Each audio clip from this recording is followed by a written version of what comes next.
comento en particular, pero vas a ver que esa profesora, yo te adelantaba, es muy particular, muy particular. No vas a tener problema, pero cuando la veas vas a saber de lo que hablo. Porque hay cosas que no se pueden explicar con palabras. ¿Es La tenés menor que que yo ver. la profesora?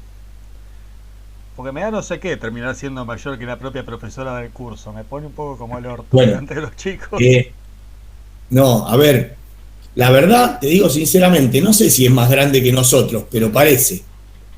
Bueno. No, igual me voy a sacar esta barba de Papá Noel porque estoy fantástico. Los chicos me van a tomar, me van a pedir una Andá con la bicicleta. bolsa de regalos y Sí, listo. nada, esto vuela hoy, pobre. Por eso estoy disfrutando mi bigote. Bueno, ¿alguna pregunta más? Si no, después cuando terminen los compañeros, yo tenía así un punteo muy breve, vamos a hacerla corta hoy. Eh, Hacemos un punteo breve de algunos detalles o consultas que ustedes tengan. ¿Dale? Bien. Bien. Bueno, ustedes, avanti. ¿Qué tal, chicos? Buenas tardes, ¿cómo les va? ¿Todo bien? ¿Me escuchan? ¿Me escuchan bien? Sí, Sí, sí, se escucha. Buenas ¿Qué tardes. tal? ¿Todo tranqui? Bueno, a ver, hoy fantástico. quiero que continuemos más o menos a partir de donde quedamos en la última clase. Ustedes se acordarán, si bueno, si tienen alguna duda, ya lo hablamos, pero me preguntan de vuelta. Habíamos estado viendo la crisis del 29 en Estados Unidos, lo que llaman el crack, y dentro de Estados Unidos, bueno, por qué se produjo y cuáles fueron las consecuencias inmediatas que tuvo. ¿Se acuerdan del tema que estuvimos viendo? Sí. ¿Les Sí. quedó alguna duda de eso? Ya, ya lo vimos la semana pasada, pero bueno, por ahí no sé si les quedó algo. Bueno, entonces avanzamos a partir de ahí. Lo que yo quería que viéramos hoy es cómo esta crisis que se genera en Estados Unidos termina impactando en el resto del mundo, o por lo menos en parte del mundo, no en todo el mundo. Porque, por ejemplo, un lugar donde no impactó esta crisis fue en Rusia. Se acordarán que vimos después de la Revolución Rusa, la economía rusa iba por otro lado distinto. Entonces no se vio perjudicada como sí se vio en primer lugar Europa. Y quería que viéramos o entendiéramos cómo funcionó la crisis y por qué pegó en Europa y cómo se distribuyó. Vamos a poner una imagen cuando encuentre el botoncito. ¿Dónde está el botoncito? Acá está el botoncito. Tuc. Botoncito. Ah, ¿me ven? No, no me ven porque no compartí. Perdón. Soy fantástico. A ver. Pero, bueno. Y ahora no puedo sacar el PowerPoint. ¿Será de Dios? A ver, acá. Estoy fantástico. Es el problema de los viejos con la tecnología. No tendríamos que poder usarlo. A ver. Vamos a compartir toda tu pantalla. Ustedes me dicen si se ve, ¿sí?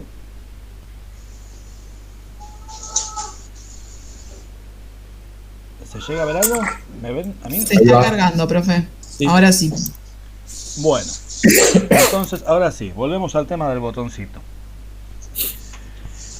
Habíamos empezado a desarrollar que la crisis empieza en América del Norte, ¿se acuerdan? Bueno, toda la caída del sistema financiero que arrastra el sistema bancario, eso ya lo vimos. Y eso, como dijimos, termina repercutiendo en Europa. ¿Y por qué repercute en Europa? Porque ustedes se acordarán que la Europa de posguerra, después de la Primera Guerra Mundial, había quedado muy golpeada, ¿sí? Y justamente para esos años, estamos hablando, ¿se acuerdan? Del 29 en Estados Unidos, para esos años estaba consiguiendo un repunte la economía europea. Pero ese repunte, ¿a qué se debía principalmente? Se debía a que Estados Unidos era el gran acreedor, en principio, ¿sí? Europa estaba súper endeudada, se acordarán, le reclamaban a Alemania determinados pagos, los franceses también tenían deuda, todos tenían deuda con Estados Unidos, básicamente. Y ese capital de Estados Unidos era el que estaba empezando a mover justamente la industria europea para la exportación en primer momento, ¿no? Europa también necesitaba esos mercados. Pero resulta ser que, ¿cómo llega a América del Sur esto? Ustedes se acordarán, porque también lo vimos, que América del Sur en gran medida, no en su totalidad, pero en gran medida, es un proveedor de materias primas. ¿Se acuerdan?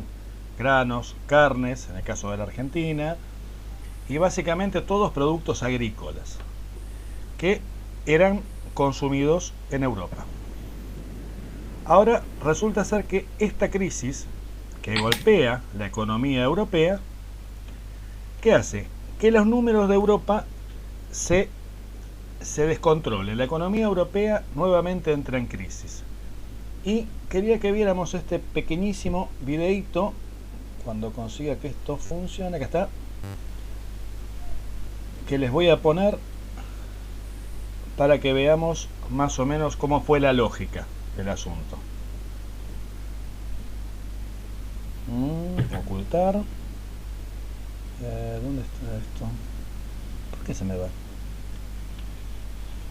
A ver.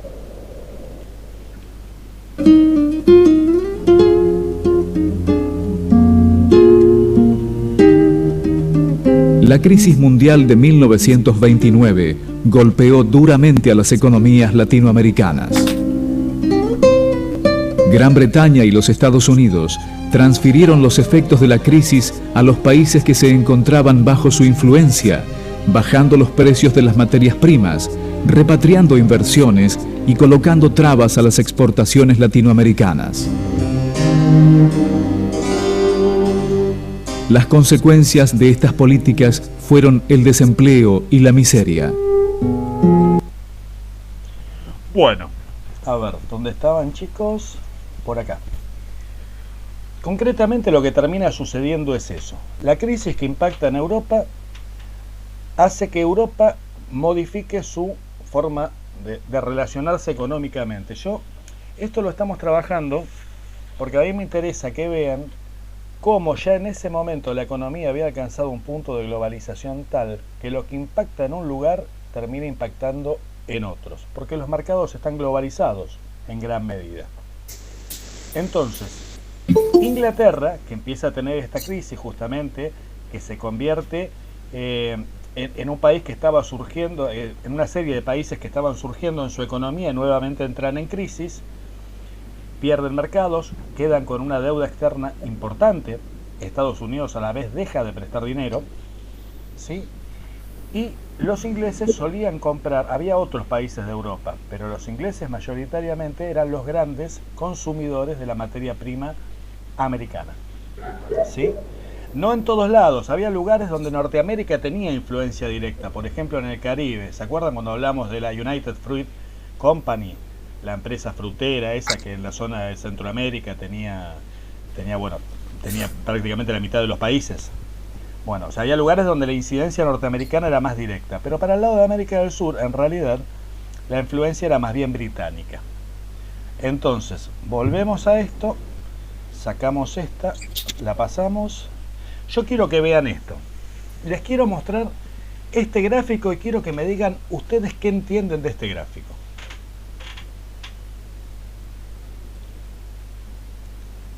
Cualquiera, o sea, mírenlo, analícenlo y díganme qué es lo que se entiende de este gráfico. ¿Alguien? Porque no los veo. Que hay una baja de exportaciones. Uh-huh. Hay una bajada de exportaciones. Importación también, ¿no? Bueno, justamente, sí, los dos. Si vamos a la siguiente diapositiva lo van a ver mucho más gráficamente, no con estas figuritas. A ver, acá está. ¿Llegan a ver esto? Solamente sí, tomando estos años como referencia, podía haber tomado más o menos, venimos viendo que antes de la crisis, para el año 27, 28, incluso todavía el 29, teníamos un determinado nivel de comercio con Inglaterra. ¿Por qué? Porque nosotros les exportábamos materia prima, nosotros y en general los países de Sudamérica, pero a la vez nuestra industria era muy pobre, era muy chiquita. Y la mayor parte de los consumos manufacturados los comprábamos afuera. En gran medida a los ingleses, también algo más a los franceses y a algunos otros, pero principalmente a los ingleses. Claro, ustedes se imaginarán, hay una diferencia importante de valor entre la materia prima, entre el grano y el producto manufacturado. O sea, si yo vendo un cuero y se lo vendo a 10 pesos, Y con ese cuero fabrican 20 pares de zapatos. Y cada uno de esos 20 pares de zapatos vale 20 pesos. Y yo después les compro los zapatos hechos. Imaginen la cantidad de cuero que yo tengo que vender para comprar un par de zapatos. O sea, ¿se entiende la lógica esa? ¿Se entiende? Sí, sí. Pero ¿qué pasa? Nuestro volumen de exportación, acá igualmente no estamos hablando en cantidad de granos, sino que estamos hablando, como verán, en miles de dólares. Es una traducción, esto probablemente haya sido en libras en su momento, pero en Indec lo traduzco a dólares. El excedente era tan grande que nosotros teníamos de materia prima que nos permitía comprar prácticamente todo lo que necesitábamos manufacturado y seguir teniendo resto. Una balanza comercial a favor de la Argentina. En este caso, esto es Argentina, pero en los demás países de Latinoamérica, de Sudamérica, más o menos se repite el mismo modelo. En el 30, fíjense cómo pega la crisis. Es la primera vez que necesitamos comprar más de lo que le pudimos vender. Quedamos con un saldo negativo. ¿Se ve? Y acá, por supuesto, sigue cayendo esta balanza comercial. Pero además de ver una cuestión comparativa, traten de mirarlo en números absolutos. Si nosotros comprábamos esta cantidad que estoy señalando acá, era porque era la cantidad que el mercado interno exigía, que el mercado interno demandaba. Cuando pasamos a comprar esto y esto, significa que quedó una enorme demanda insatisfecha. ¿Sí? ¿Se entiende esa parte? No sé si hasta acá vamos siguiendo el tema o por ahí no fui claro en algo, chicos. No, por lo menos por mí vamos bien. Bueno, bien. Así que bueno, llegamos a esta situación. Nuestra balanza comercial viene en picada, la balanza comercial latinoamericana en general. Yo a veces digo nuestra hablando de la Argentina, pero estoy hablando de prácticamente Latinoamérica. Y empezamos con el tema de que nos siguen comprando grano, pero lo que pasa es que nos bajan el precio, nos ponen el precio, porque empiezan a manejarse en circuitos muy locales de sus propias colonias, de los países con los que estaban vinculados, y el que no estaba dentro no vendía, y el que estaba dentro tenía que aceptar los precios que le pagaban. Así que no es tanto una cuestión de que bajemos la cantidad de grano que vendemos, como que bajamos lo que cobramos por ese grano. Y así nos encontramos con una menor entrada de dinero, de divisas extranjeras, y con la dificultad de comprar en el exterior la manufactura que necesitábamos. Bueno, el profesor Rodrigo va a explicarles ahora cómo sigue la historia. Bueno, buenas tardes chicos, ¿cómo están? Antes que nada, bueno, hacer un breve repaso de lo que había dicho el profe Ale, ¿sí? Bueno, nos encontramos con un panorama en el cual el modelo agroexportador se encuentra acabado, es decir, la mancomunidad de Gran Bretaña, es decir, los países que en su momento habían sido colonia, pasan a formar un mercado que va en detrimento de los países latinoamericanos, ya que se ven excluidos de esta balanza comercial. Entonces se genera la pérdida de divisas que se utilizaban para comprar los bienes que no se producían. Ahora bien, los invito a que si ustedes fueran gobierno y se encontraran ante una situación como la que se plantea, es decir, nos encontramos sin divisas como para comprar en el mercado y al mismo tiempo necesitamos de estos bienes. ¿Qué es lo que harían ustedes ante esta situación si fueran gobierno? ¿Se les ocurre alguna idea? Yo no sé qué son divisas. Bueno, las divisas son, digamos, en el intercambio que se genera entre la venta de estas materias primas que producen los países latinoamericanos, van a recibir un estipendio, es decir, un pago. Este pago va a ser a través de una moneda que no es una moneda local, una moneda que se usa para el intercambio comercial internacional, como en ese momento era la libra esterlina, porque se realizaban sobre todo intercambios con Inglaterra. Gran parte de los bienes que se consumían y uno de los mayores compradores de estas materias primas era Inglaterra. Y obviamente, para vender estos bienes que producían, querían una moneda fuerte, y era la libra esterlina. Esta era la divisa, digamos. ¿Alguna duda más, chicos? ¿Les quedó claro el tema de la divisa? Sí, siga. Bueno, les planteaba eso. Ante esta situación que se plantea, digamos, si ustedes son gobierno o fueran el presidente de un país en un contexto en el cual hay una escasez de divisas y es necesario comprar bienes, ¿qué harían? ¿Se les ocurre algo? Si hay escasez de divisa y tengo que comprar bienes, si no los puedo comprar, los puedo fabricar. Muy bien, lo puedes fabricar. Bueno, ese va a ser el modelo que se va a implementar en Latinoamérica y se va a denominar sustitución de importaciones, ¿sí?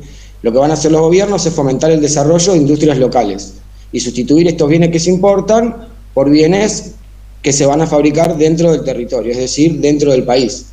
Y se van a tomar distintas medidas para esto, porque no va a ser el Estado quien los produzca, sino lo que va a hacer es implementar políticas fiscales. Cuando me refiero a políticas fiscales, me refiero a que lo que va a hacer el Estado es dar un campo apto para que estas empresas o estos inversores o burgueses industriales puedan invertir y no ser, digamos, víctimas de que el Estado les cobre algún tipo de impuesto o les grave quiero decir, cuando se graba algo es cuando algo se le pone un valor, ¿sí?, en el cual esa persona, a través de la producción de algún bien, tiene que pagar una tasa, ¿sí? Bueno, esto lo que se va a hacer en este campo es políticas fiscales en las cuales se van a pagar menos o se van a subsidiar.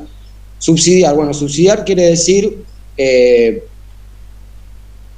de alguna manera, digamos, viene del latín subsidium, que quiere decir ayuda, socorro o refuerzo, ¿sí? Y sub viene de debajo, es decir, ayudar o prestar un socorro a estas empresas para que lo puedan hacer. Y al mismo tiempo se van a entregar créditos. Si bien esto va a ser óptimo para el desarrollo de los bienes, digamos, que son necesarios, también se va a desarrollar a nivel estatal lo que es la industria pesada. ¿A qué me refiero con industria pesada? Bueno, hay dos tipos de industrias. La industria ligera es la que produce alimentos, vestimentas, bienes durables. Los bienes durables son los bienes, por ejemplo, los electrodomésticos, son bienes de larga duración. Y lo que va a hacer la industria pesada es producir o transformar materias primas que van a ser necesarias, ¿sí?, para la producción de maquinarias, por ejemplo. O sea, en la industria liviana vamos a necesitar maquinaria para producción de alimentos. Pero esas maquinarias, ¿quién las produce? Había que importarlas. Y al importarlas también iba a haber fuga de divisas. Entonces, lo importante era también producir lo que iba a dar, digamos, la ayuda a la producción. Es decir, producir lo que van a requerir las industrias. Las industrias van a requerir maquinaria, bueno, produzcamos la maquinaria, ¿sí? Y esto se va a hacer a través de la petroquímica, se va a hacer a través de la siderúrgica, de las cementeras, ¿sí? Bueno, este panorama que se presenta de sustitución de importaciones van a ser políticas que se van a desarrollar en toda Latinoamérica para satisfacer la demanda interna. Y lo que se va a ver soslayado es la oligarquía. Esta oligarquía, ¿sí?, que es esta clase dominante, esta élite que gobernó durante muchísimo tiempo en Latinoamérica, a partir del año 30 se va a ver perjudicada por este nuevo modelo económico y va a fluctuar. Es decir, va a perder gran valor, digamos, su capital, porque es la tierra y el grano y estas vacas que produce, pero van a tener un valor menor en el mercado. ¿Qué creen ustedes que va a suceder con estas élites terratenientes, con esta oligarquía?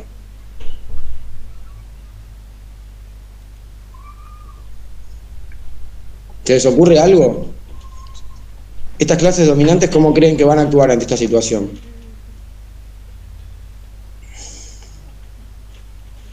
Bueno, si no se les ocurre nada, no importa. Lo voy a ir llevando para que vayamos juntos desasnando un poco lo que pasaba. Estas oligarquías eran las dueñas de las tierras. Manejaban tanto el ámbito de las instituciones políticas como las sociales porque tenían el medio de presión que era la economía.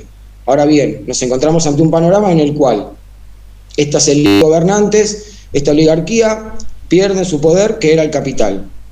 Y aparece un nuevo actor, que es la burguesía industrial. Burguesía industrial que se había formado entre los años 1900 y 1920 a través de la acumulación de capital, a través de pequeños talleres, de pequeñas producciones de industria ligera, que se van a ampliar a través de estas políticas fiscales, a través de estos créditos, ¿sí?, y se van a convertir en una burguesía industrial. Algunos de estos oligarcas, ¿sí?, se van a convertir a productores industriales, a lo que es la burguesía industrial, y otros van a seguir dentro de su ámbito, que es el rural y la producción de materias primas. Pero va a haber una fluctuación también dentro de ese ámbito. ¿Sí? ¿Me siguen? Sí, profe. Bueno, este modelo se va a desarrollar entre 1930 más o menos y 1950 a partir de la crisis del crack del 29. En Argentina se va a desarrollar a partir del año 33 y va a terminar, digamos, con el segundo plan quinquenal establecido por Perón y la caída del gobierno en 1955. ¿Sí? Eso para tener más o menos un panorama nacional. Ahora, hablando de la sustitución de importaciones, que era lo que al principio dijimos iba a ser la medida importante que iba a tomar el gobierno como para combatir este conflicto que se daba de no poder tener las divisas necesarias para comprar bienes. ¿Se les ocurre algún ejemplo de algo que ustedes vean en televisión a diario o en los noticieros de un país latinoamericano que hoy se encuentra desabastecido?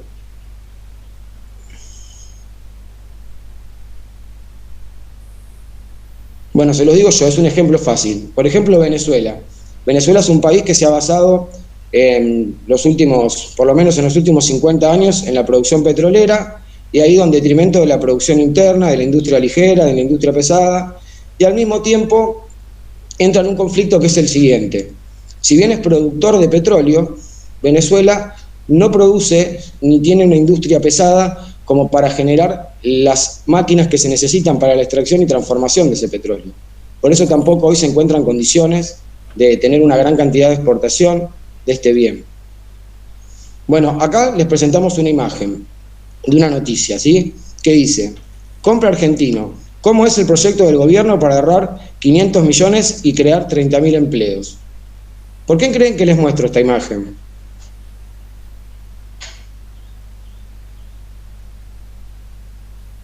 ¿No se les ocurre nada? Bueno, la idea era presentar esta imagen, ¿sí? Y que se viera que es un modelo que aún no está agotado, ¿sí? En Latinoamérica, donde se plantea la sustitución de importaciones como un modelo económico necesario, al día de hoy sigue siendo menester, ¿sí?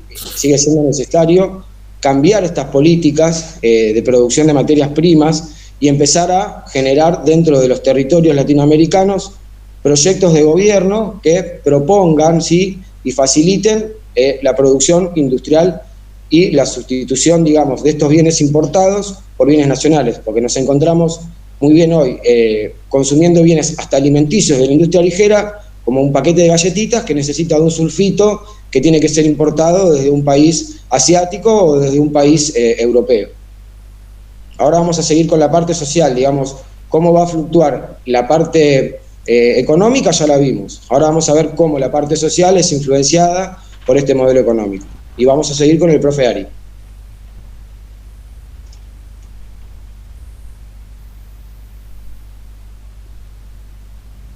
Profe, no lo escuchamos, tiene el micrófono cerrado. Ahí está, gracias Camila. Bueno, ¿cómo andan? ¿Cómo viene la clase? Bueno, como dijo Rodrigo, mi nombre es Ariel Santini y bueno, voy a continuar con la clase y vamos a enfocarnos en aspectos sociales. Esta sustitución de importaciones, ¿ustedes qué piensan que es, además de ser un desarrollo económico? ¿Qué impacto tiene sobre la sociedad? ¿Qué promueve, además de productos y de divisas y todas esas palabras que a veces tienen que ver con lo económico y no tanto con lo social? A ver, ¿qué piensan que es una industria, digamos? ¿Qué impacto genera en la sociedad?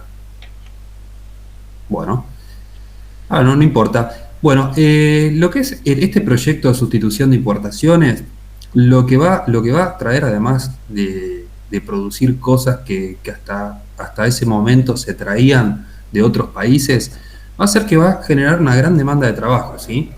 Demanda de trabajo que va con estos gobiernos, o sea, imagínense que se encuentran en gobiernos en Latinoamérica, que son gobiernos de carácter populistas. Eso yo no quiero bucear mucho por ese lado porque el profe Santi ahora les va a hablar, pero son gobiernos populistas que vienen a satisfacer esas demandas que tenían los trabajadores, ¿sí?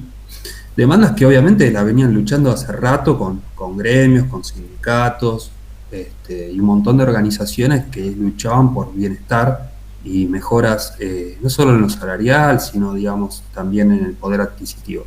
Bueno, viene a satisfacer esas demandas. Esas demandas el trabajador empieza a tener mayor poder adquisitivo, empieza a ganar en el Congreso a través de reformas, empieza a ganar un aguinaldo, que es un 13º sueldo, que es para vacaciones, se convierte, digamos, el trabajador en un consumidor, ¿sí? Un consumidor que empieza a poder comprar una heladera, puede comprar hasta en algunos casos algún auto, puede vacacionar, empieza a haber una obra social a través de estos sindicatos que generan, no sé, una pileta, generan un espacio donde puedan hacerse un asado, o generan hoteles en la costa o en las sierras. Empieza a ser un trabajador que empieza a tener participación, ¿sí? Participación que lo imbuye también en el terreno del ocio también y de la recreación.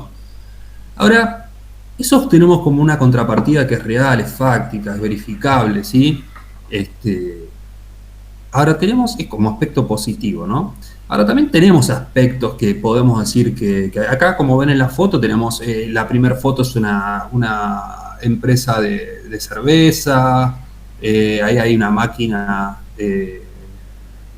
técnica agropecuaria, que eso es en la zona de México. Abajo se empieza a vender la leche envasada. Abajo tienen las CIAN, las famosas heladeras, que se empieza a masificar. Empieza a haber un boom de consumo que hasta ese entonces era para una élite, ¿sí?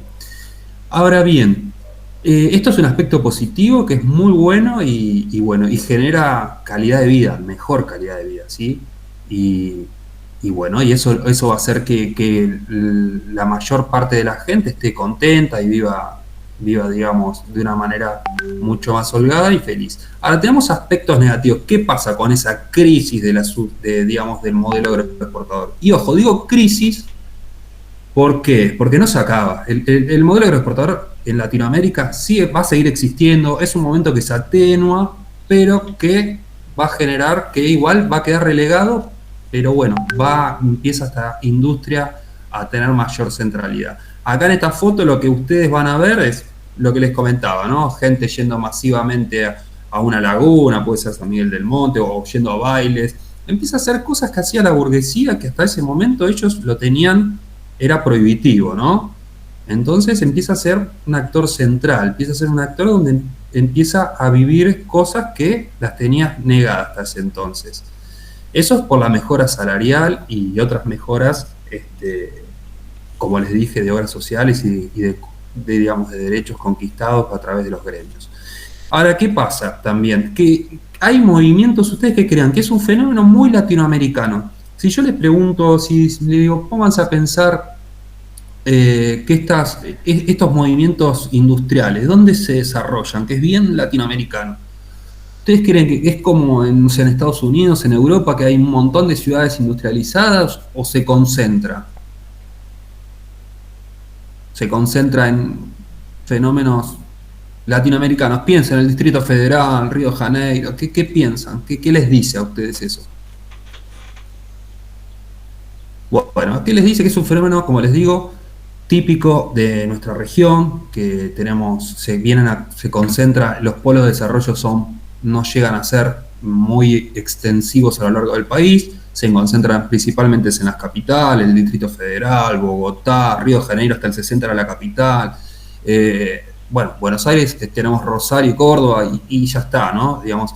Y esa migración, empieza a venir de las zonas del interior hacia, en nuestro caso, hacia Buenos Aires o Rosario. ¿Y qué pasa? El modelo de sustitución de importaciones es un modelo que avanza, se desarrolla y en Argentina y en Latinoamérica en general son modelos que se suelen interrumpir por modelos liberales, neoliberales, o sea, es un modelo que tiende a incluir, pero que se ve seriamente interrumpido, por lo que no logra satisfacer las demandas y las necesidades de todos los trabajadores, ¿no? Entonces, van a ver que por cada 10 empleos que se solicitan van a venir 30 del interior y va a haber un déficit de 20 personas. Y empiezan a crearse esas conurbaciones que nosotros tenemos en Buenos Aires, Rosario, o en el DF, o las famosas favelas en Río de Janeiro. Esos son fenómenos que surgen también en nuestra región latinoamericana. Si me puedes poner, por favor, Es la diapositiva. Miren esto ustedes. Si yo les digo que la primera foto es del 1890, fines del siglo XIX. Fíjense. La segunda, 1933, las tres son de Argentina. Y bueno, la tercera obviamente está ahí, actualidad, dice, ¿no? ¿Qué notan de distinto? No mucho, en las tres se ve una precarización de las viviendas. Y Muy quizá bien. que es más grande la última, ¿no? Son más. Exactamente. Ustedes van viendo cómo va a lo largo de los años, va creciendo. Fíjense que arrancamos un poco más esparcido, un poco menos esparcido en el 33, y ya llegamos a la actualidad con 2 y 3 pisos, ¿sí? Entonces, ¿qué quiere decir? Que entonces tenemos este tipo de interrupciones que no logran profundizar este desarrollo y que mantiene a la gente marginalizada, digamos, y tiene que vivir en lugares que son muy precarios, que no logran incluirlos y que tienen que vivir de una manera, digamos, aislada o a veces, como ustedes escucharán, fuera del sistema, ¿no? Así que, bueno, lo voy a dejar al profe Santi para que continúe lo que es, que van a ver bien lo que es el populismo argentino, latinoamericano en general, ¿sí? Muchas gracias. Bien, me presento, soy Santiago Silveira, ¿sí? Soy profe de historia y bueno, quería arrancar con una pregunta a ustedes. Quería saber qué saben ustedes de populismo, ¿sí? ¿Tienen algún concepto, alguna idea previa? ¿Saben lo que significa? ¿Sí, no? Bueno, No, imagino que viene o de popular o de pueblo o de algo así. bueno, bien. Macri dijo que era peor que el coronavirus, ¿puede ser? ¿Cómo? Macri dijo que era peor que el coronavirus, ¿puede ser? Bien, es una apreciación muy personal del expresidente, pero viene de la mano, ¿sí? No podemos decir que el populismo es ni bueno ni malo y hay como ideas encontradas en cuanto al movimiento político del populismo. Si querés, Ale, vamos con los artículos periodísticos. ¿Sí? Ahí les voy a mostrar un artículo. A ver.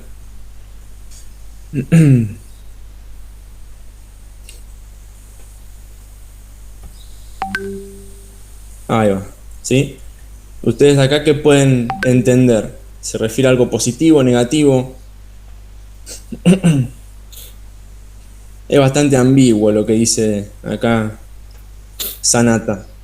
A ver, pero hay una intervención, porque estas se las pasé yo a Alexis y a Ariel, ¿no? El otro día se las pasé en este sentido, porque justo lo habíamos charlado y porque yo sé que leen a Lori Sanata en Americano, ¿no es cierto?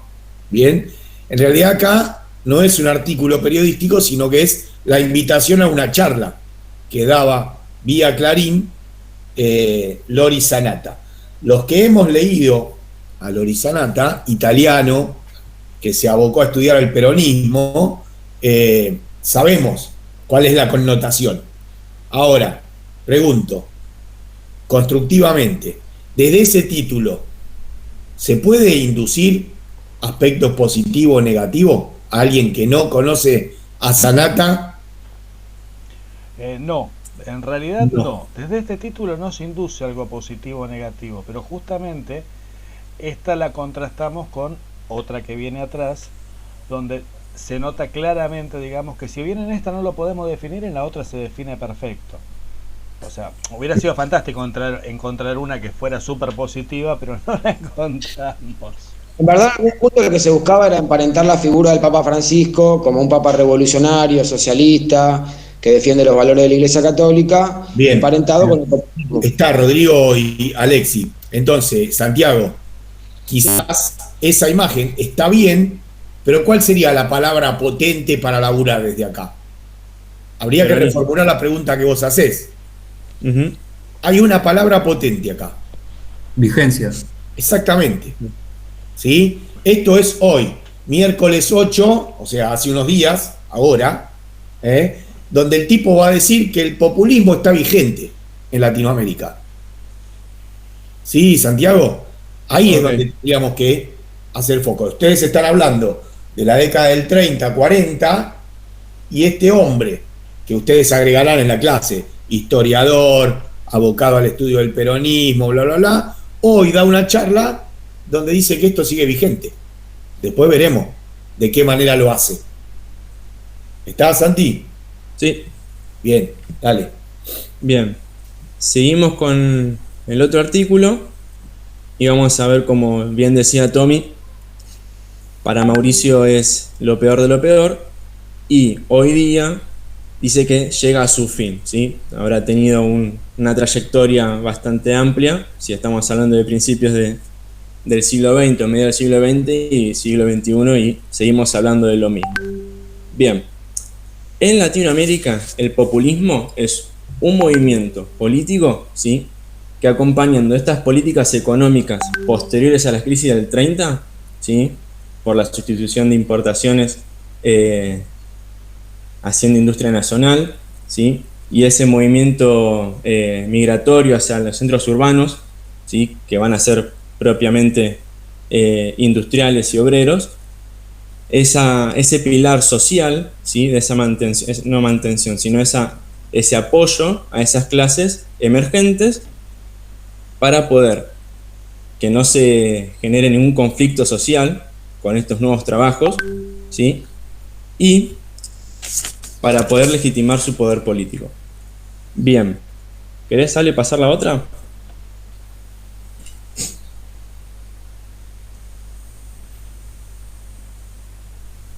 ¿Qué me pueden decir ustedes del populismo? ¿Sí? ¿Qué características creen que tiene? Comentando un poco ya lo que veníamos hablando. Y ahí, ¿Sí? ¿Saben algún gobierno populista? Habría que dejar el esquema para después. Si no, está ahí. ¿Cómo? Que digo que las respuestas están ahí. Ok. Seguimos con el desarrollo entonces. ¿Sí? Populismo se va a encargar de seguir con estas políticas de desarrollo industrial, ¿sí?, para poder hacer que crezca el gobierno. Perdón, estoy nervioso. Bueno, escucha, Santiago, a ver, perdón, pues bueno, te tocó a vos mis interrupciones. Si vos haces una pregunta, no podés estar ofreciendo la respuesta. ¿Sí?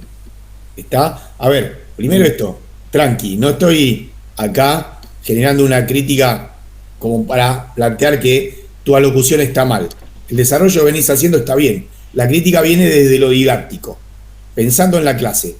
Vos podés tranquilamente presentar este esquema. ¿Sí? Pero si presentás el esquema, no hagas la pregunta. Expliquemos. ¿Bien? O, si haces la pregunta, tomá lo que ya algunos alumnos recién te respondieron. Lo popular. Populismo popular. Bueno, ¿por qué popular? Vení del artículo anterior. ¿Sí? Por ejemplo, yo lo había anotado para decírselo después. Si Macri dice se terminó el populismo el día después de las elecciones, ¿cuál es la pregunta que se impone en el aula? ¿Este gobierno es populista? Si Macri dice que terminó, presupone, según Macri, que este gobierno es populista. Bueno, ¿por qué? Podría ser una cuestión. Otro eje distinto. Si hablamos de populismo o popular, como tiró ahí una alumna recién, bueno, los sectores trabajadores o postergados por modelos económicos neoliberales, ¿van a apoyar estos gobiernos? La respuesta está implícita. Te van a decir que sí, obviamente, pero no se la estás dando vos la respuesta. Estás induciendo a. ¿Sí? Okay. Y de ahí retomás desde lo que iba planteando Ariel. Acá hay cosas nuevas, por ejemplo, que todavía no se trabajaron. Lo del liderazgo carismático, lo de la nacionalización. ¿Sí? Bien. Bueno, tranqui, volvé a eje y seguí con lo que vos tenías preparado. Bueno. Como comentábamos, bien, es un proceso latinoamericano de principio del siglo XX, ¿sí?, buscaban mayoritariamente en estos países, vamos a destacar 3, Argentina, México, Brasil, ¿sí? Poder acompañar estas políticas industriales, ¿sí? Poder incentivarlas y motivarlas con ciertas políticas, ¿sí? Que van a ser, por ejemplo, como ya había comentado Rodri, subsidios para la industria, ¿sí? También podemos destacar fuertes impuestos a la importación, ¿sí? Como así también un gran apoyo al sector obrero, teniendo como aliado al sector de las masas populares, ¿sí? Y teniendo como garante de estas políticas a un gran líder carismático. En el caso de Argentina podemos hablar de Perón, Lázaro Cárdenas en México o Getúlio Vargas en Brasil, ¿sí? ¿Qué más podemos decir?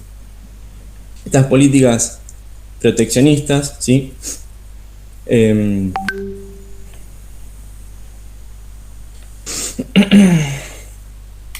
Perdón. Vamos con las características bien marcadas del populismo, ¿sí? Podemos decir que son nacionalistas, ¿sí? ¿Saben lo que es nacionalismo? Tendrá que ver con nación, ¿no? Bien, sí. Acá nacionalismo se refiere a hacer valer la industria nacional, ¿sí? El valor a lo producido en el país, el valor a lo que le podemos dar a este país. Bien, eran antiliberales, o sea, tenían fuertes políticas proteccionistas, ¿sí? En contraposición a las otras políticas que ya tenían antes de la sustitución de importaciones, ¿sí? Con el modelo agroexportador, ¿sí? Que eran bien liberales.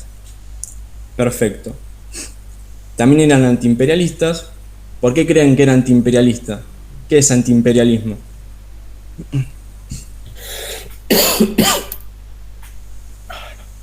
Imperialismo suena a veces a Estados Unidos, ¿no? ¿Por qué? Bien. Justamente estas características antiimperialistas era justamente acompañado con lo nacional, ¿sí? Poder hacerle frente y poder insertarse, ¿sí? En el mercado internacional y poder no estar atado a, como ya había pasado antes del 30, a la industria europea, ya sea inglesa, o a los capitales extranjeros, ¿sí? Tenemos mayor participación democrática, ya que estos sectores populares, al no solamente estar trabajando, sino que al tener apoyo político, ¿sí? Y poder apoyar políticamente a este líder, tenían mayor participación en lo que es elecciones, tenían mayor participación en cuanto a lo político, ¿sí? Que no se veía tanto con el modelo agroexportador, donde el poder político estaba muy cerrado en estas clases, en estas élites. Y bien, como ya habíamos destacado, estos grandes líderes políticos fundamentaban su poder en estas clases. Bien, a modo de cierre vamos a hacer una trivia, ¿sí? Que ahí va a compartir. ¿Querés compartirla vos, Ale, o la comparto yo?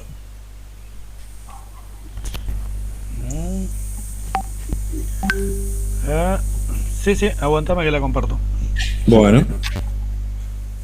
Como para cerrar todo lo que estuvimos hablando, son unas pequeñas preguntas. No miren. Ay, por Dios, que arranque.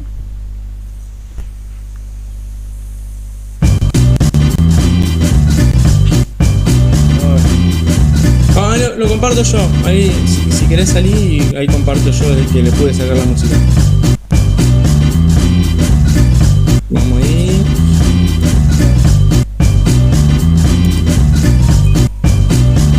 Ay, se colgó todo. A ver. Tranqui.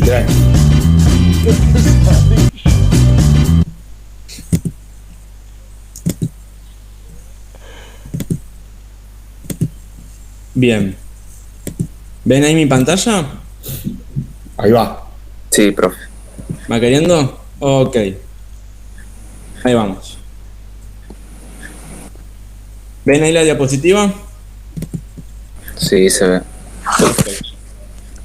¿Por qué entra en crisis el modelo agroexportador a partir de 1930?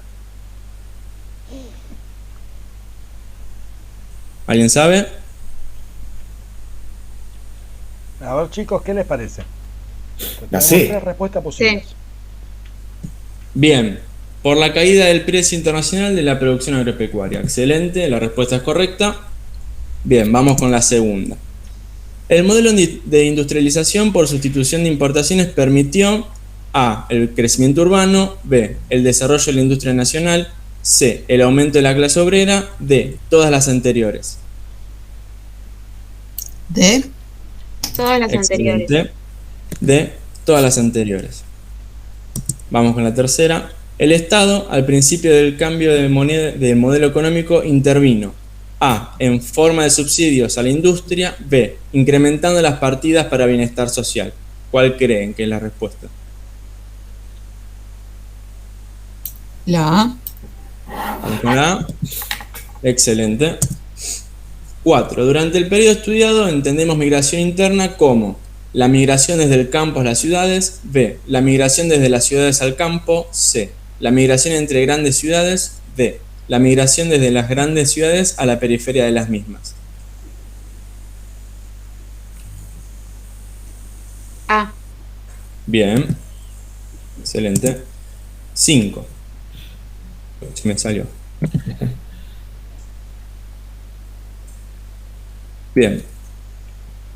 ¿Qué país intervino fuertemente en las industrias latinoamericanas durante este periodo? A. Inglaterra, B. Estados Unidos o C. Canadá. B. Bien. Y por último, los populismos latinoamericanos eran liberales, B. Sostenían las necesidades democráticas limitadas, C. Se articulaban alrededor de un líder carismático, D. Se apoyaban en las oligarquías. C. Bien, excelente. Alguno que leyó a Lorisa Nata quizás te decía la B.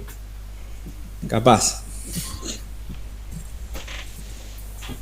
Bueno, a modo de cierre, le quería dar muchas gracias a todos por la participación y por escucharnos. Así que nada, nos vemos en la próxima clase. Muy bien. 16 y 21. Bien, empezaron y 35, así que estamos bien en tiempo, un poquito ajustado, pero bien. Bueno, a ver, los pocos alumnos que hay hoy en el Día de la Primavera, gracias por participar. Sí, chicos, totalmente. Gracias, en serio. Espectacular. Bien, bueno, hago una devolución en general y en particular, como los hice con los demás grupos. Lo primero que quiero decir es esto. Les tocó, los grupos los armaron ustedes, ¿no? Pero como que el grupo quedó conformado por 4 profes de características similares, ¿sí? ¿A qué voy con esto? Todos plantearon el desarrollo de contenido desde un mismo lugar, desde lo didáctico, y a lo mejor se notó, en contraste con los otros grupos, la diversidad desde alguien más dinámico, alguien más explicativo, etc. Bien, detalle, nada más. El contenido desarrollado estuvo bien, pero también se dio como coincidencia, digamos, por la forma de los 4, la utilización correcta de un vocabulario quizás muy específico, por algunos momentos o algunos pasajes elevado, no para este ámbito. Está claro. Ahora, mira, yo anoté, algunas cosas las fui marcando. Divisa, política fiscal, tasa, subsidio, manufactura, proteccionismo, oligarquía, burguesía, fluctuación, fáctico. Hasta lo mismo, les diría, cuando damos este tema, hasta a veces cuesta que los adolescentes sepan importación y exportación.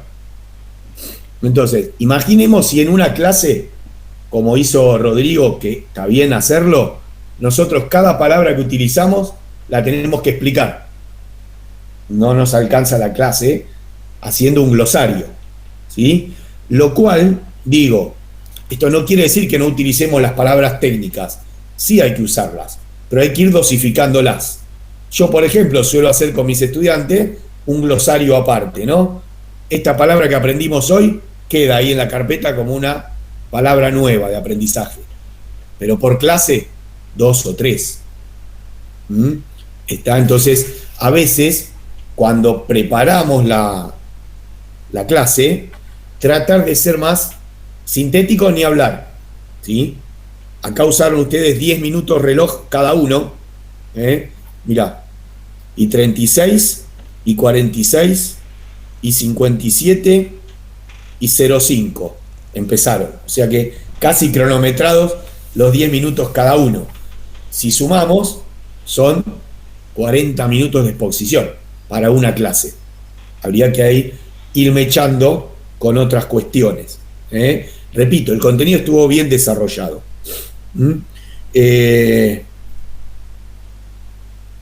Creo que lo habíamos hablado cuando yo les hice la devolución, y esto es una mirada particular.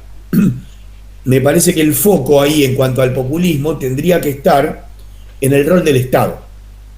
Lo innovador acá es el Estado presente, esas políticas proteccionistas, ¿no? Y cómo el Estado interviene en la economía, sin entrar en el keynesianismo, pero es importante la crisis liberal del 29 y el contexto mundial. A ver, el New Deal, las políticas nacionalistas en Europa, y lo mismo pasa en América. O sea, Perón, Vargas, no inventan nada nuevo. Lo hace Roosevelt, lo hace Mussolini, lo hace Hitler, lo hace Primo de Rivera, y lo hace Perón, lo hace Vargas, lo hace Cárdenas. Y podríamos mencionar más. Entonces ahí el Estado, el rol del Estado, quizás podría haber sido el eje. Y a lo mejor, si bien los contenidos estuvieron, a lo mejor en la secuencia que haces, Ariel, la secuencia, mira, yo la anoté de este modo, sería industrialización por sustitución de importaciones, urbanización, migraciones, cantidad de los trabajadores que aumenta, organización, reclamos, conquistas, consumo. Todo esto es progresivo. Vos arrancaste quizás por las conquistas, después mencionaste las migraciones y se pierde un poco el proceso. Aunque, repito, del desarrollo de cada contenido estuvo bien. Estuvo bueno esta idea cuando empieza ahí Santiago de contrastar las noticias. Ahí lo que habría que haber repensado es la pregunta. Y ahí también va para los 4. Cuando planteo preguntas, o sea, yo tengo que pensar en exposiciones siempre dialogadas, siempre. Ahora, 2 cosas. Cuando yo hago una pregunta, esto lo dijimos también con los otros grupos, espero la respuesta, siempre. Yo sé que la ansiedad nos cuesta a veces, a nosotros, por no dejar cabos sueltos, y a veces, ¿por qué no? Por el temor a qué me pueden preguntar y que me saquen del eje, enseguida, muy bien, listo, y sigo con mi lección. No, el adolescente, si no se siente escuchado, no participa. Participa una vez. Si no siente que lo que dijo aportó y lo usamos, no participa más. Entonces, esto siempre. Acá quizás uno de los errores fue que nosotros mismos, cuando no estábamos hablando, como docentes, también tendríamos que habernos convertido en alumnos para hacer un poco más, que fue lo que estuvimos practicando ayer. O sea, los otros 3 éramos alumnos del que estaba hablando, porque en realidad estaban pensadas toda una serie de preguntas o algo, pero somos por ahí demasiados pocos y uno se desorienta ante la falta de cierto feedback. Bien, escuchá, Alexis, está muy bien, exactamente lo que vos decís, yo lo tenía anotado ahora para plantearlo. Vos te podés encontrar con cursos muy participativos, pero que no te siguen la lógica del tema y te sacan de eje, y concursos como el de hoy, que le pasó ayer a María Paz, a María Luján, Paz, que recién me mandó que no se podía conectar.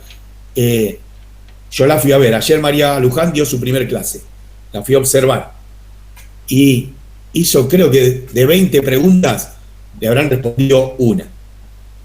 Después, con el desarrollo de la clase, fue logrando una dinámica y hacia el final estaban en un intercambio. Pero los primeros 15 minutos, entonces hay que estar preparado para eso. Yo me mato. Si los pibes me dejan así de garpe que empiezo con una pregunta, me mato. Hay que estar preparados para eso. ¿Bien? Por eso es importante las estrategias de motivación al inicio de la clase y cómo las utilizo, igual que cuando les dije la respuesta de los alumnos. Por ejemplo, ustedes usaron muy bien el video que pasaste al inicio, Alexis, pero ahí termina el video y no sigo explicando. Pregunto, ¿qué vimos? ¿Qué escuchamos? ¿Qué información hubo ahí? Si no, el video estuvo de más.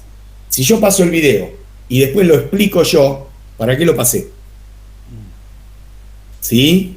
Entonces, si el video era para completar la explicación, bien. Si era para utilizar imágenes, bien también. Pero a ver, si era para la explicación, bueno, ¿qué escucharon acá que no hayamos visto en las clases anteriores? ¿Qué vieron que les haya llamado la atención? Y seguimos. Y el segundo aspecto es inducir a la pregunta. Esto no es fácil, no es fácil. Esto lleva años y hay algunos que terminan su carrera y no lo logran. Bien, hay otros que tienen más versatilidad, más locuacidad, más histrionismo que lleva a generar preguntas que al otro que está del otro lado le den ganas de responder. Bien, no es, repito, no es fácil. Suele ocurrir que a veces ustedes van a observar a docentes que tienen esta facilidad y después lo quieren hacer y no sale. ¿Por qué? Y tendrá que ver con nuestra postura, nuestra forma de preguntar. Quizás pregunto lo mismo uno y otro a los 10 minutos y a uno le responden y al otro no. Bien, entonces tampoco decaigan para con eso. Son cuestiones que uno va trabajando desde sí mismo. Pero hay que ir llevando. Pero, profe, perdón, ahí no, también digo, no siempre es como la política, digo, hay líderes que no son carismáticos, digo, y son líderes igual, digo. O sea, exactamente. Puede ser que no tenga esa habilidad, pero tiene otra. Exactamente. Perfecto. Y esto lo hemos charlado en las partes teóricas antes. Ustedes tienen que ir encontrando cuál es la fortaleza de ustedes. La explicación y las preguntas, el diálogo dirigido, o si no soy fuerte ahí, hago la clase más de actividades, de lectura, de apoyo y recursos. ¿Se entiende? Ustedes van a ir encontrando su lugar. Si buscan un lugar explicativo, pero ven que no hay una llegada, bueno, buscaré otro. Cada uno va a encontrar su perfil docente. Y eso puede llevar tiempo. Va a generar alguna frustración y si ustedes son vocacionales, seguro se frustren. Bien, pero esa frustración los va a llevar desde esa vocación a buscar otra y otra y otra hasta que la encuentren. De eso se trata la vocación. ¿Sí? Bien. Sí, bueno. Lástima que la tengo que encontrar en 2 clases porque me están evaluando. Que salgan de ese lugar. Salgan de ese lugar. La vocación, si están acá, seguramente la mayoría la tenga o alguno esté en las últimas dudas. Bien, pero la semilla está. La vas a terminar de consolidar cuando trabajes y cuando no te cueste levantarte a la mañana para ir a la escuela. ¿Sí? El día que te cueste levantarte para ir a la escuela, bueno, anda buscando otra cosa. ¿Sí? Por lo menos es la recomendación que yo hago. La vocación la vas realimentando siempre. Bien, bueno, repaso rápido. Dijimos ahí, el contenido que desarrollaste, Santiago, estaba bien.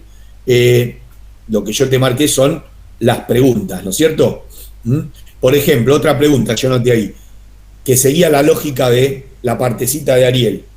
¿Por qué el populismo en Argentina, en México, en Brasil? Siguiendo la lógica de Ariel, por el carácter popular de sus ciudades.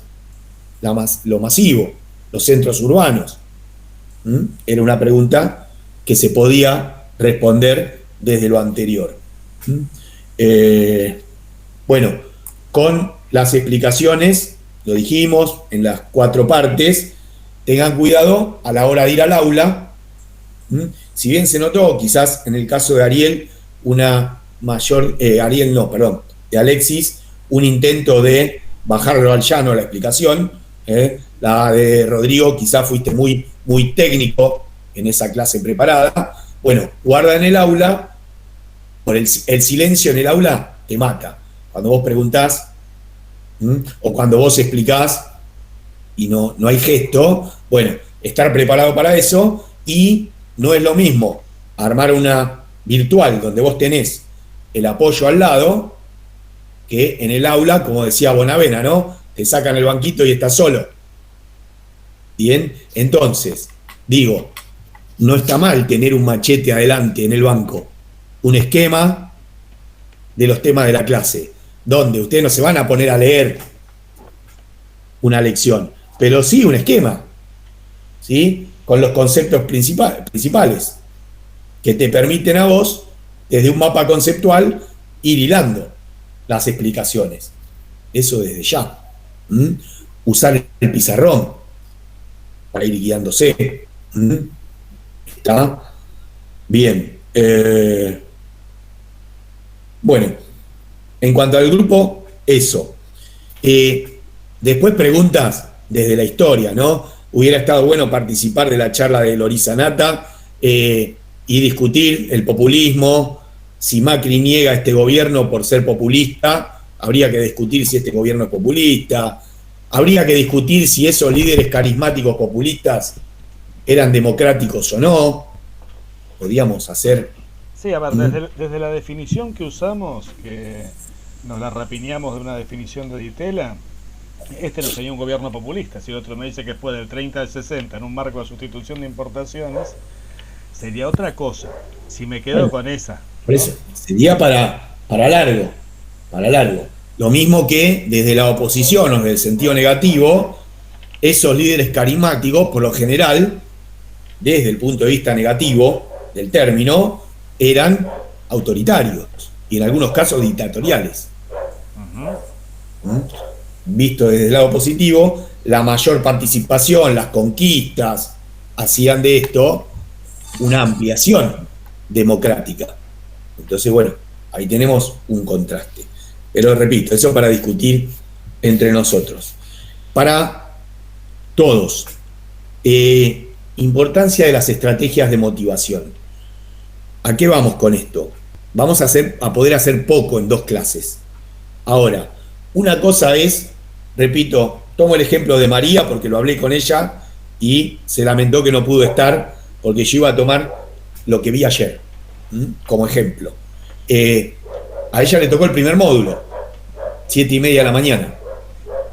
Bueno, los chicos van entrando, cuando nosotros entramos al aula había 2. A los 5 minutos había 4. A los 10 minutos había 8. Recién a las 8 de la mañana había 16. Entonces uno tiene planificado una estrategia de motivación, ¿no? Y resulta que te van entrando. Detalles.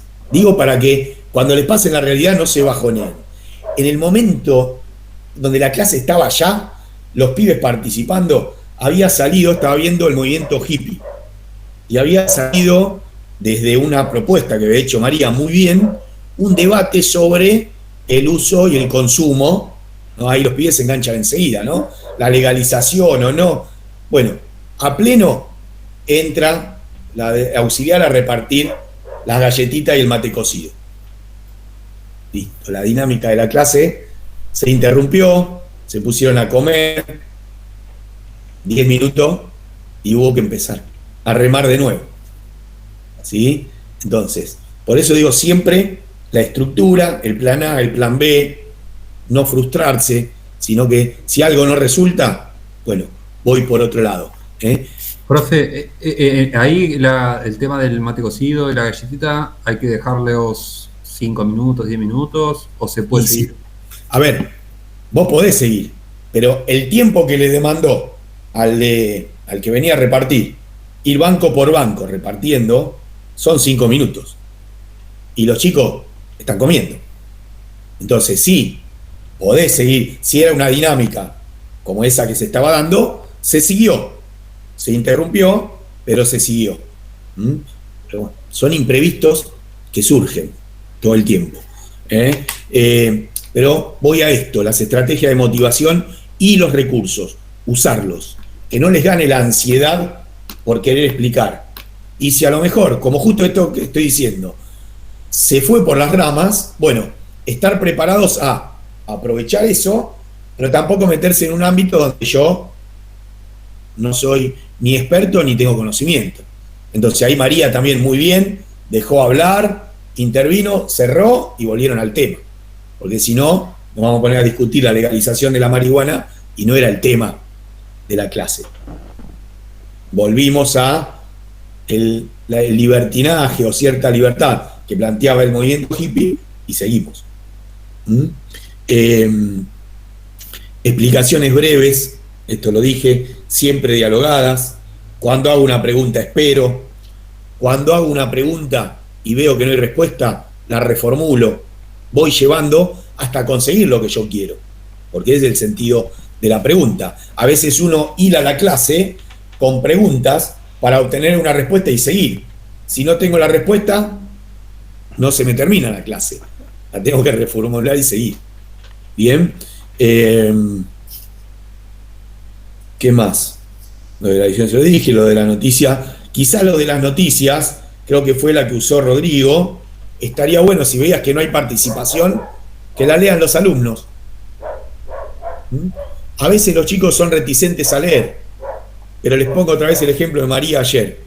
Alumnos reticentes, en un momento hasta vino la vice, que es mi amiga, de chusma nada más, se sentó al lado mío y siguió observando la clase. O sea que estábamos, no solo yo mirando a María, sino la vicedirectora de la escuela también, y los pibes a veces son solidarios con el practicante, por lo general, y a María se le ocurrió decir, bueno, esta parte la vamos a leer entre todos. Y leyeron 3 o 4 de esos vagonetas mal, y leyeron. Leyó uno, después leyó otro, después leyó otro. Es una forma de generar empatía, lo que decimos. Hay que saber leer el momento. Se puede dar como no. Bueno, lo de los tiempos lo dijimos. No siempre, listo Camila, chau chau. No siempre los tiempos que yo planifico se van a dar. Les diría que casi nunca. Igualmente lo tengo que tener planificado. Y ser versátil en cómo los acomodo. Y otra cosa que es muy común y les pasa a todos, les pasó a todos los grupos, creo que a todos en estas simulaciones, y suele pasar en el aula. Marcar los tiempos de la clase. O sea, terminó la explicación, pasamos a una actividad. Bueno, ¿cuál es el sentido de la actividad que vamos a hacer? ¿Para qué? ¿Vamos a hacer una trivia para jugar? No, vamos a tratar de fijar los contenidos a través de un juego, está bien, pero ¿cuál es la lógica que hay entre la explicación y la actividad? Sea un cuestionario, sea una lectura, tengo que generar mínimamente que al otro le den ganas de hacer.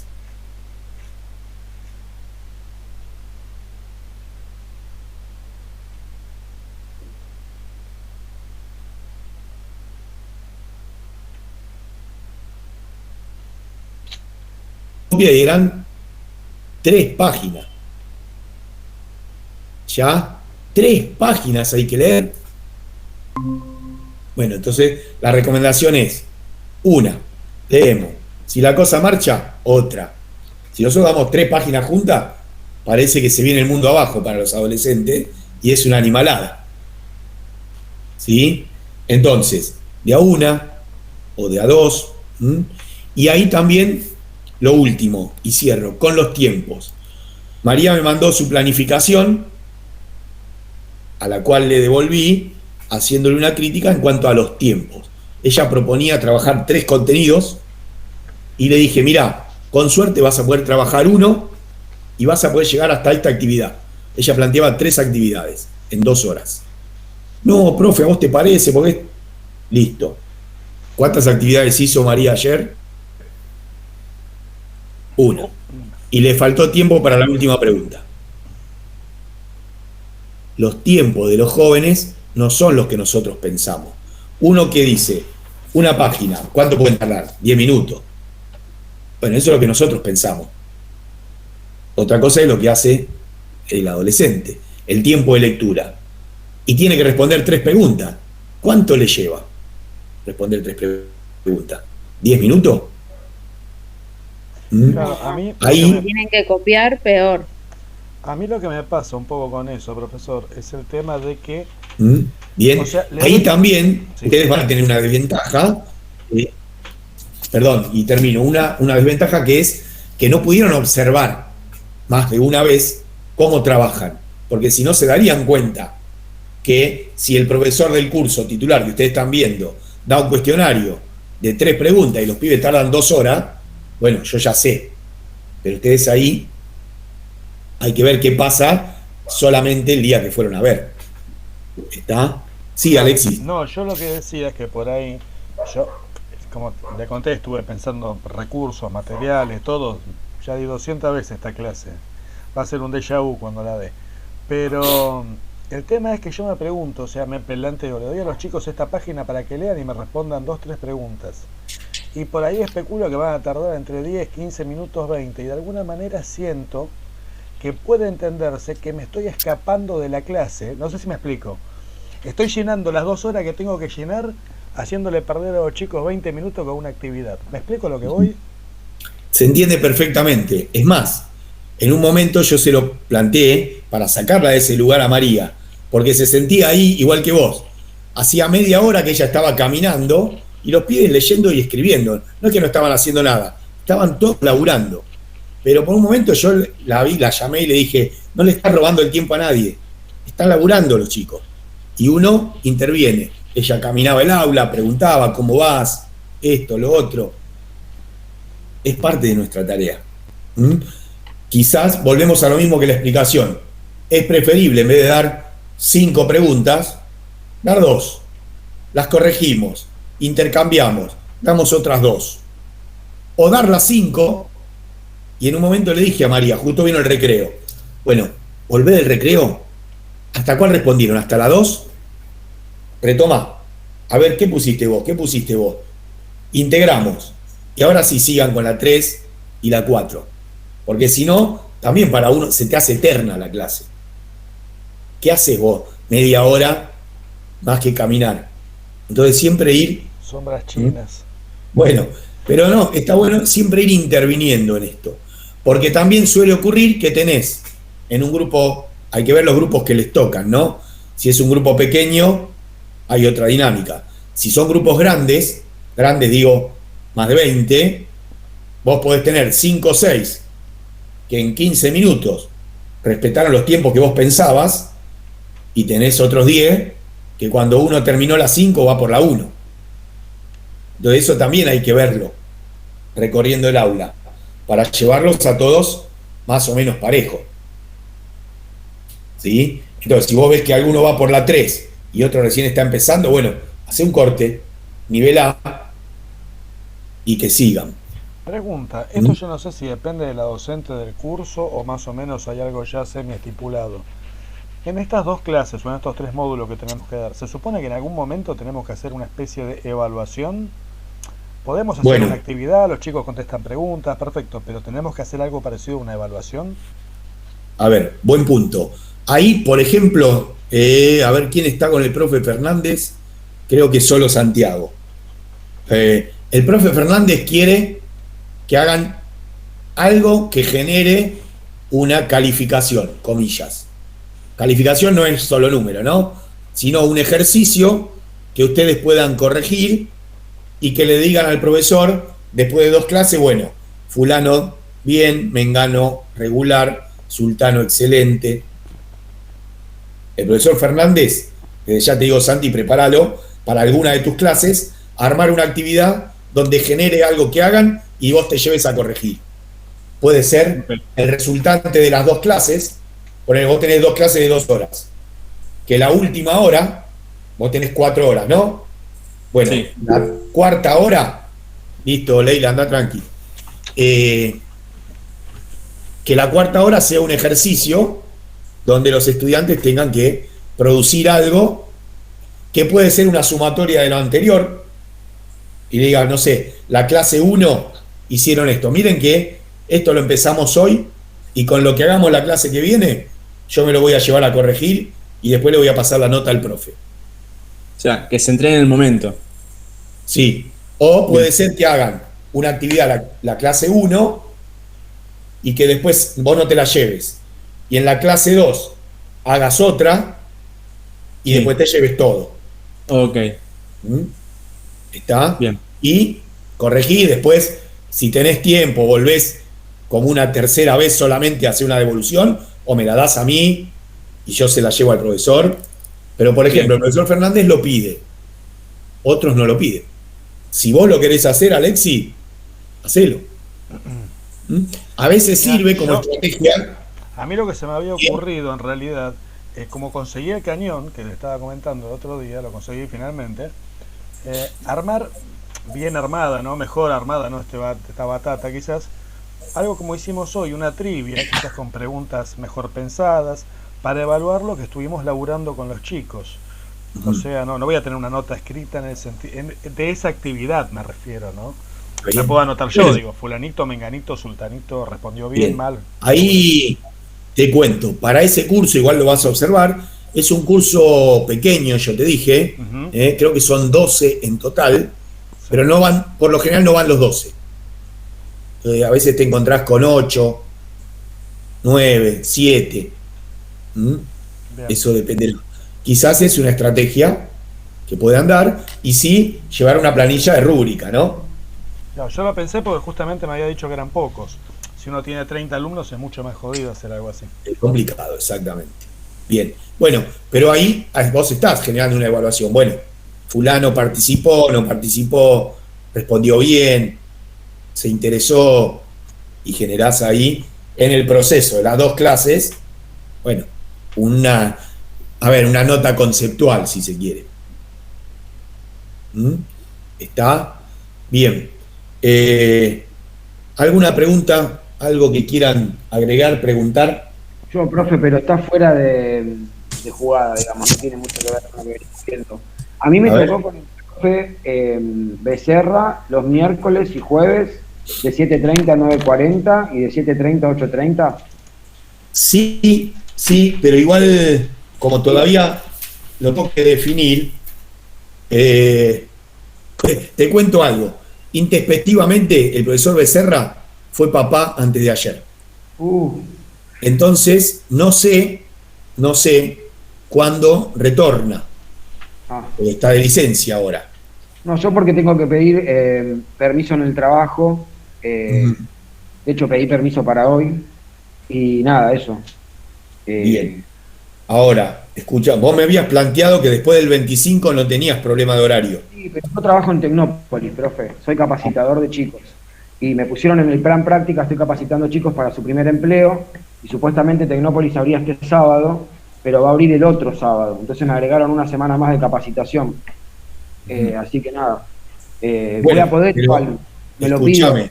Igualmente, yo te había planteado, o sea, vos estarías trabajando hasta el 1. No, yo trabajo todo, trabajo todos los días, pero Tecnópolis se trabaja de viernes a domingo. Son 12 horas por día, pues yo soy supervisor, entonces me compensa las 36 horas semanales. Está bien, pero a ver si te entendí. Vos, la semana del 27, supuestamente no laburabas, me dijiste. Sí, y ahora laburás. Abría este viernes, entonces yo empezaba a trabajar de viernes. Ahora estoy trabajando de lunes a sábado. Bien. Pero cuando abre, trabajo nada más los días que abre, pues son 12 horas por día, sería mucho si no. O sea que es posible que la semana del 4 o del 5 ya estés trabajando solo los fines de semana. Sí, porque hoy salió la noticia, salió la información a público que al final abre el 2, no el sábado. Bueno, entonces vamos a hacer una cosa, si te parece. Esperemos hasta la primera semana de octubre. Bárbaro, me viene bárbaro. Así no tenés que pedir permiso y a lo mejor también sirve para ver si el profe ya se reincorpora. Bárbaro. Y el tema lo hablo con él, el día que lo vea en su Eso sí. observación, hablo y planifico desde ahí. Listo, Eso bárbaro. sí. Dale, gracias, ¿Ah? profe.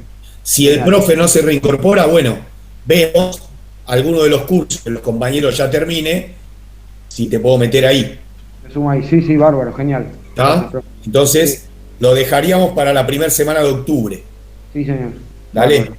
Genial. Bien.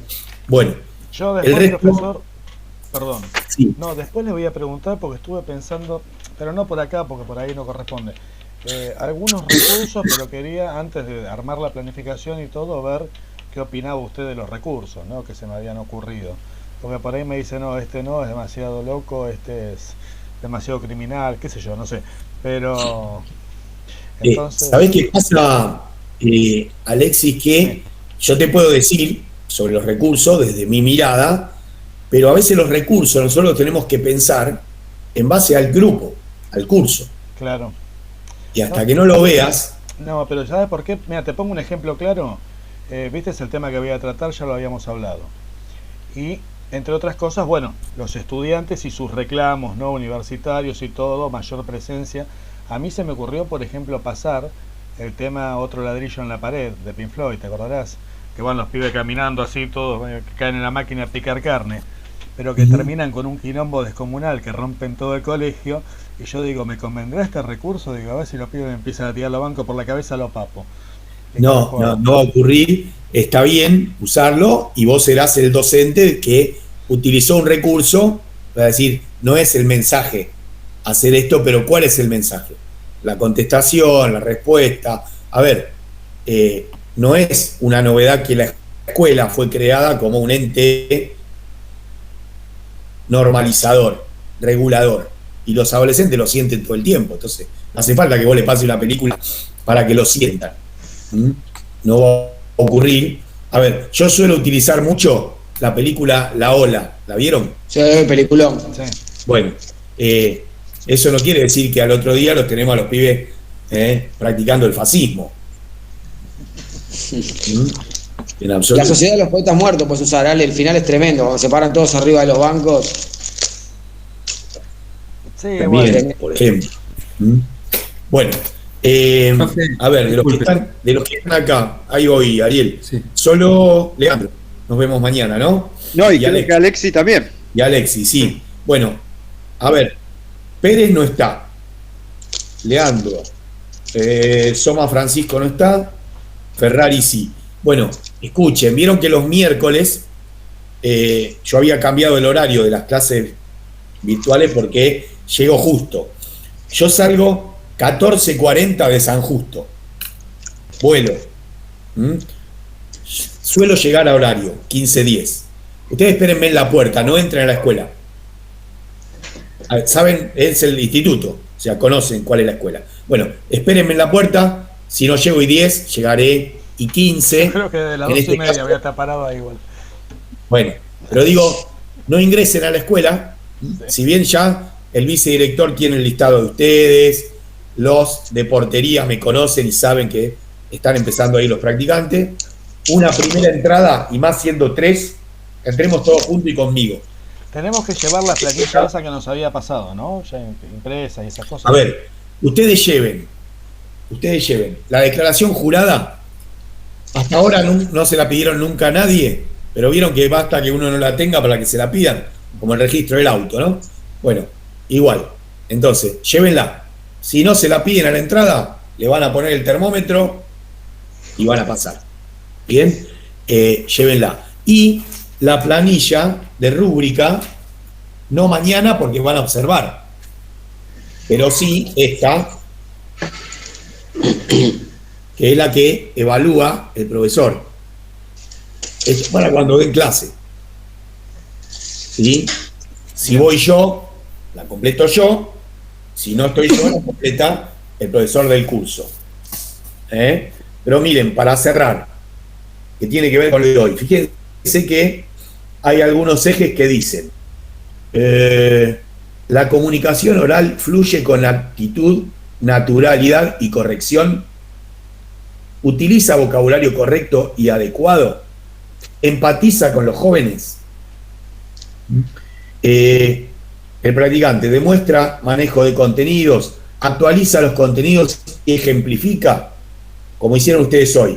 Utilizaron términos complejos. Bueno, ¿cómo lo bajo a la tierra? Con ejemplos.